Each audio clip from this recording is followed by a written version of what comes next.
আজকে আমরা কিন্তু দেশটাকে এগিয়ে নিয়ে যেতে সক্ষম হয়েছি। আমাদের দেশের অর্থনীতি এখন যথেষ্ট শক্তিশালী আমরা করতে পেরেছি। কাজে এই যে মাত্র 15 বছরের মধ্যে আমরা এই উন্নতিটা করতে পারলাম, এটা পরিকল্পিতভাবে কাজ করেছি বলেই সম্ভব। শুধু ২৬ সাল থেকে আমরা যাত্রা শুরু করব উন্নয়নশীল দেশ হিসেবে, যে কারণে আমরা বিভিন্ন দেশের সাথে আলোচনা করছি। ফ্রি ট্রেড এগ্রিমেন্ট করা থেকে শুরু করে বিভিন্নভাবে ইউরোপীয় ইউনিয়ন থেকে শুরু করে এদের সঙ্গে আলোচনা করছি।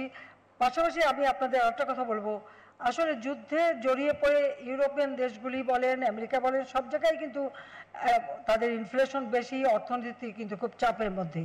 কিন্তু সেই ক্ষেত্রে আমাদের জন্য নতুন সুযোগ আছে।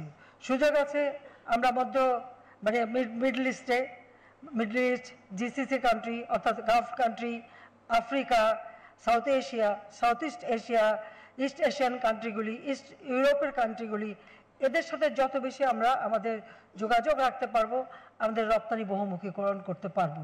এই সুযোগটা আমাদের নিতে হবে। আমরা ইতিমধ্যে কাজ করছি, আমি মাঝে মাঝে প্রতিনিধিও পাঠাই এইসব জায়গায়।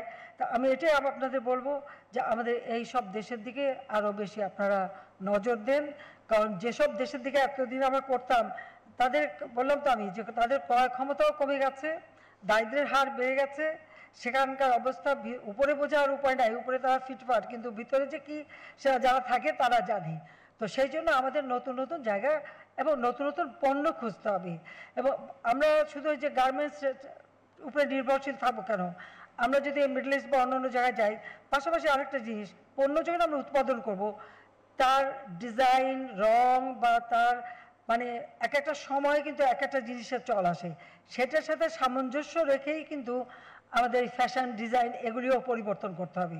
যার জন্য আপনারা জানেন যে একটা ফ্যাশন ডিজাইন এবং তথ্য প্রযুক্তি একটা ইউনিভার্সিটি যদিও বেসরকারি খাতেই করা হয়েছে, আমরা কিন্তু করে দিয়েছি, এটাও কিন্তু প্রয়োজন।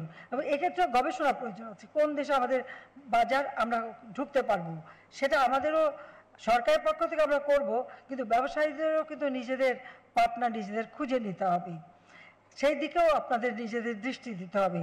সেই সাথে আমরা যা চাই যে আমাদের দেশটাকে আমরা এগিয়ে নিয়ে যাব, নিজেদের উৎপাদন যেমন বাড়াবো, রপ্তানিও বাড়াবো, আবার দেশের মানুষের ক্রয় ক্ষমতা বাড়িয়ে তাদেরকে অর্থনৈতিকভাবে আমরা এগিয়ে যাব।